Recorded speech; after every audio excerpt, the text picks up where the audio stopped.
fuel subsidy. What are those things we should put in place? Just one, fixing the rain and rivers. And for one thing, so much after removing fuel subsidy, we are ready to see the threat of fuel subsidy. No thing that is more those bills and trillions that were using subsidy is henceforth going to just already happen today. But it creates more room for further looting when there is sufficiency. But when there is no surplus, I think they don't work with what is available. Now, saving so much makes more room for looting or whatever. I think it's quite comforting that the masses and the citizens of Nigeria should pass through these pains they are passing through in order to make the government save much. All right. In return, we are not.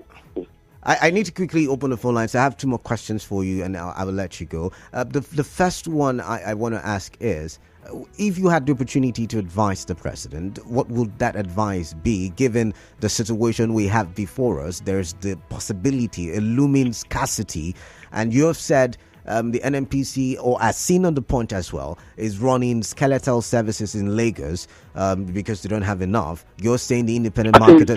Yesterday is zero. No, you're saying zero. You're saying zero. Punch is saying skeletal. That's what I just said. And I'm saying. And I screenshot our platform to you that it has been deleted. Option to buy. That there's no market to buy. Okay, fine. So let's go. It has been deleted. That we don't have stock for you. So zero. Let's go with zero then. And independent marketers have zero. And so then it's the immediate. I mean, you can't even get a ship to come in immediately. It would take days. What is the immediate solution if you were to advise the president to this current? The immediate solution is like to choose the A and B. And the A is that the marketers are saying if we import today, we'll sell above 800. Authorize them to as such. Or two is to call them, you are selling at 500. As authorized, and you say the differential is how much? 300. Okay, multiply, we'll pay the differential, which is further subsidy payment, or import and sell as such. So since federal government is committed to zero subsidy payment, then you should authorize the import and sell as such, and they have to really confirm that the rate as stipulated as true, and there's no bias about that. So either federal government should choose A or B. They should import and sell as such, which is A, or through the back door, which is B, continue further subsidy payment. Hence, there must be fuel scarcity in Nigeria. And it's building up gradually. Are we sure the independent marketers are not the problem? You know, looking at the whole petrol situation in the country, refineries not working optimally. Can you vindicate your people, the independent marketers? Can you? Yes, I will do that by saying independent petrol marketers are not importers. The importers. There is a special license that authorizes it to be an importer. The license we have is retailing, to buy from the importers and sell at our stations. Okay. So we want to buy, and I'm putting to you that there's no anywhere for us to buy at the moment. So we are not the problem when the nation is running out of stock. We are not the problem. Who is the problem is the man that shut down Nigeria for refineries and made it dormant, and we are unable to refine in Nigeria. Right. That's the problem. All right. We don't own any refinery. All right. Thank you, Dr. Joseph Obele, for your time. I've got to go. I've got to listen to the callers now. Thank you for your time. Thank you for your contribution. Thank you for having me. All right, then. I appreciate it. All right. Also of interest, before I open the phone lines, the Petrol chairman in River State, it was in the news this morning when I was broadcasting, and he talked about petrol attendants in River State possibly not dispensing the actual value customers pay for. So they reserve some in that hose, is what they call it, right? And when you're done buying, they put the remnant in a plastic can, a jerry can. And I'm wondering why we're doing that. And this is just my way of mentioning to you that you have got to be vigilant. I mean, you've got to be vigilant when you are at the petrol station to ensure that you get the actual value for what you're buying. Maybe we should just take a listen to what he had to say once again before I go to the phone lines and allow you air your views. I want to assure the general public that the Petroleum Product Retail Outlet Owners Association of Nigeria, Petrol, will continue in our effort at ensuring clean distribution of petroleum products in Rivers State. We will not allow any attendant to bring disgrace to the association. We are invoking zero tolerance on all nefarious actions of attendants in filling stations. It was a case of deliberate action by these two attendants to cheat both the dealer of the station and the customers of the station. Our investigation confirms that these two attendants have already been fired by the station dealer. 0817-923-0002, the first number to ring the studio with. The second number to ring the studio with is 0817-923-0003. WhatsApp number is 0809-030-6416. On Facebook, Nigeria Info PH, we're live. On YouTube, Nigeria Info PH, we are live. On X, formerly Twitter, Nigeria Info PH. You could drop your messages there. We're active as well. All right, I've got Emmanuel. Emmanuel is calling me from HA. So let's take a listen to what is Emmanuel's thoughts. Emmanuel, what's your thoughts today? What's your thoughts this morning, please? Can I hear it? Yeah. Hello, good morning. Yeah, good morning to you. What's your thoughts? Yeah, my own take in this is that for federal government to be responsible to responsibility, I think is this the time they need to shift their ground in terms of the import duty to those importers so they can be able to blend with the recent petrol pump price which government wants them to abide on. And secondly, they also need to focus, since they are giving them such an import duty free. So they should also see a way to maintain our own refinery so that at least for now till next year, our refinery will start working. So if you're importing, you pay the dues. All right. But now, the government don't want to keep their ground, and they want to get everything from them, and also want them to abide by their rules. Definitely, it will not work. All right, then. We are the masses looking up to the government, because government should be responsible to their responsibility. And if they're not responsible to their responsibility, to see a way to shift so that people will not suffer much. Definitely, we are watching them to see how they are going to end it. Okay. All right. Thank you, Emmanuel. Emmanuel, I've got to let you go at this point. So, you listening? What are your thoughts? What are you thinking? Would you want the pump price? Would you prefer? I know nobody wants that, but would you prefer the pump price increment, or would you prefer petrol scarcity? I mean, funny question, but our reality nonetheless. Muriel is calling from Okrika. Muriel, greetings to you. Good morning. What is your thought this morning? Thank you. Canada, good morning. Yeah. This is the Okrika woman of the line. All right. You see, Canada, firstly, I want to blame Buhari for causing this hardship. Buhari is gone. But Buhari is gone now. Yes, Calabar, yes. Because when I just think Tinubu is the announcer why Buhari is the remover of the subsidy. Buhari actually has the May June budget. It was not in the budget. So Tinubu merely announced it. And when Buhari came, he was the one that shut down all our refineries. These refineries, most of them were working. Buhari came, gave us flimsy excuses, and he shut them down. So he shut down the refineries, and before, as he was going out, he didn't do anything about it. Nothing. He was promising at a refinery. Miriam, subsidy. Miriam. Look, Calabar, I'm listening. You know, when you make it sound like that, he shut it down. You make it seem like he did not want us to refine. The refineries were not really in good shape, and he wanted to rehabilitate, according to the reports, as we have read on several occasions. Calabar, before Jonathan left, yeah. When Jonathan was leaving, yeah, the Port Harcourt refineries and some of the refineries, Canada, they were working. 50%. 50% capacity. Yeah. 50% capacity. The president gave us excuses of inability to maybe move crude to those their pipelines. These excuses were just flimsy. Things that could have been fixed up, but it did not. But Canada, I want to plead with the independent petroleum marketers that please, they should, that we're on their side. All of us are suffering it. Definitely the federal government will not tell us details by details what is happening. But if they find out anything, they should come to the Nigerian populace and tell us the truth. We want to know the truth because Calabar, trust me, is getting hard. And they should ensure that none of their marketers are selling at this present day, because they are telling us that they cannot even export. Those that have the licenses to export cannot export. Import, you mean? So those that have crude right now should please, they should ensure that they don't sell at this current different rate. All right, then. Thank you. A landing cost is about 800 and something. And I want to find out, can federal government not import anymore? What is stopping them from importing? All right, then. 1 trillion, how much they're telling us, as they recovered from fuel subsidy removal, and yet they cannot import. So all right, Miriam, thank you. I've got to go now. I've got to go. Let them Barry from Bori. Oh, sorry, I missed that one. Do call back if you can. Sorry about that. I've got messages on WhatsApp. This one says, ask your guest. Oh, my guest is no longer here. Well, you're asking if he's certain that the refinery will come on stream this December, because that's the only solution. Dametere Kosima.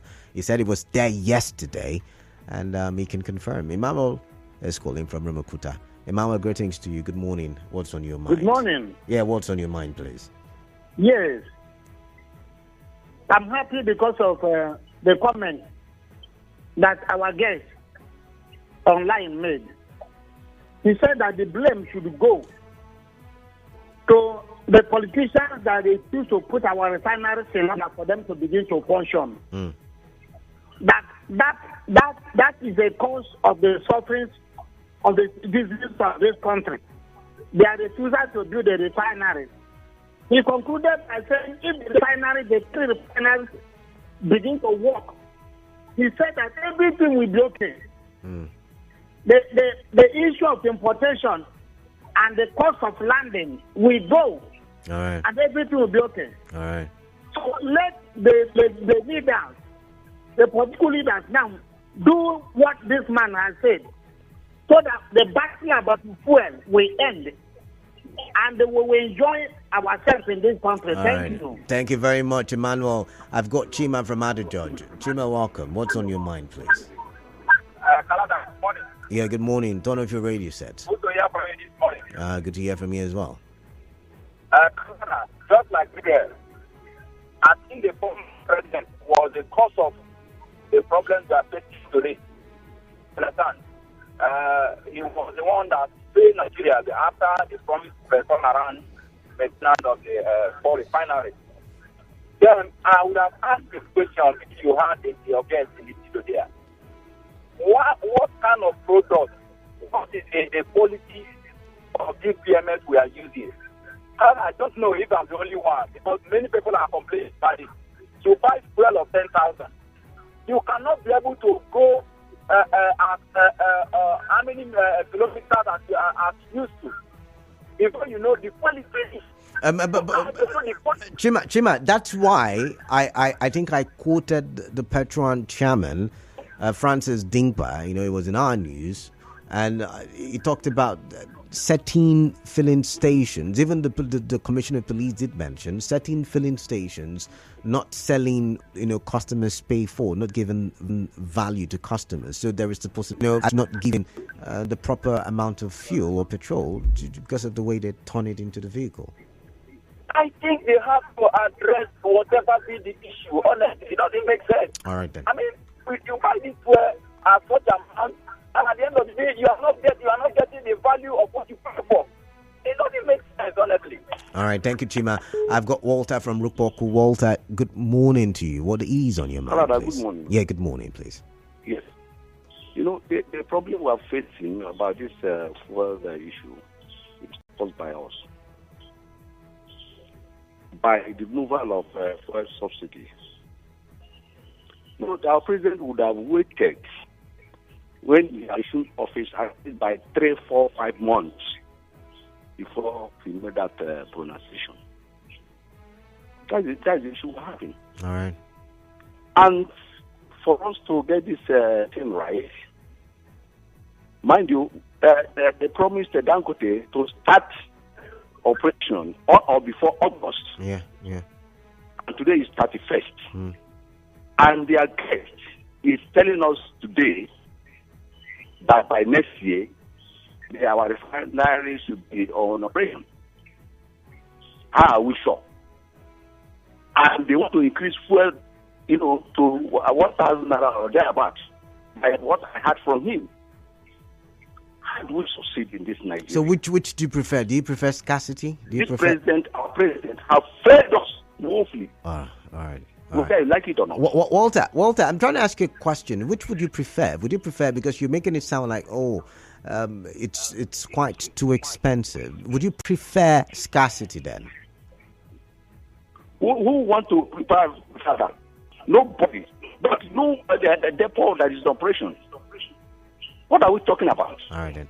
All right, Walter. Thank you very much for your time. I've got Chijoke from Rumokrushi. Chijoke, welcome. What's on your mind, please? Hello? Yeah. Chijoke, what's on your mind?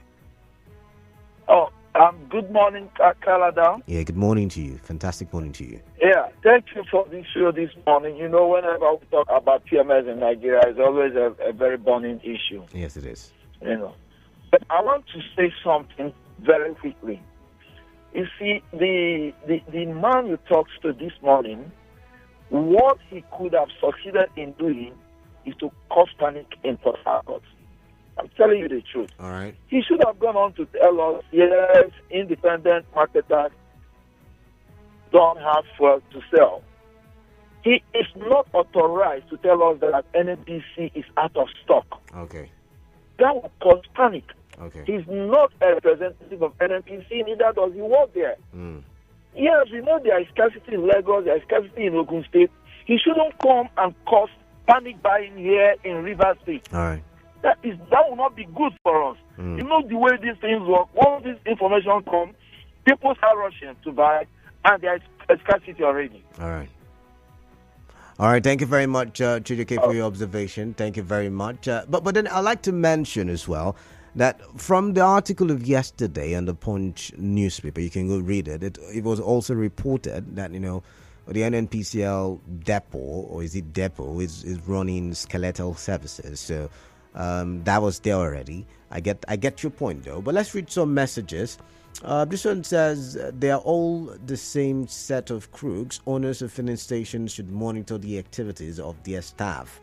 Let's go. Good morning, Kaladan, your guest. I have said this over and over again. The solution to all of these is going back to the days of subsidy. What is too difficult in that? What is all these about palliatives? Why not channel all that to petrol subsidy? This is shocking, Madam T from Port Harcourt. Madam T, thank you very much. Let's see. This one says, good morning. Why don't our authorities react to issues going wrong, acting as if they know nothing about them until there is a viral video from an independent reporter, Mr. Good? All right. This one says,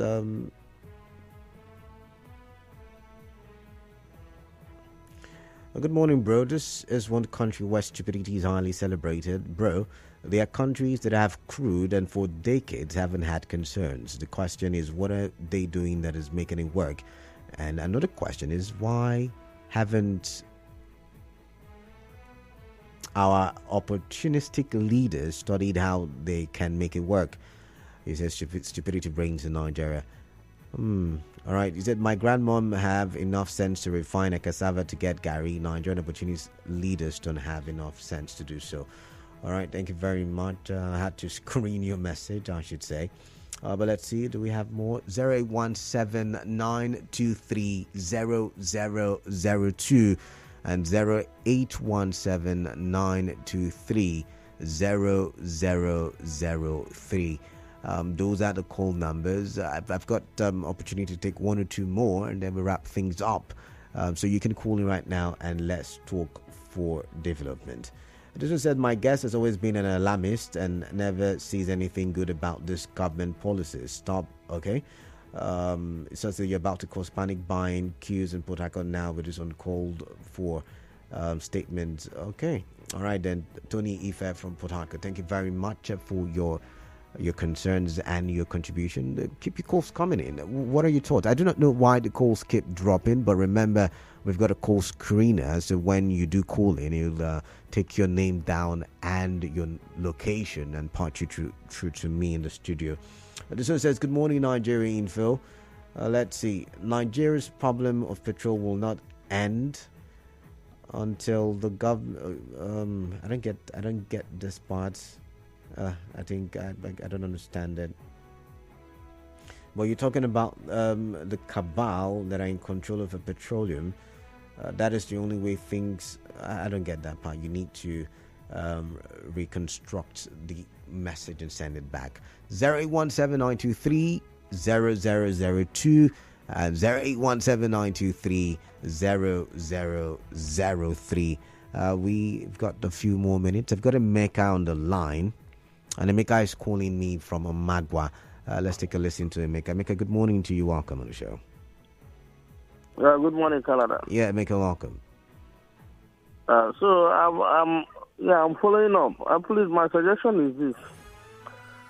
How about federal government looking onto a modular refinery? And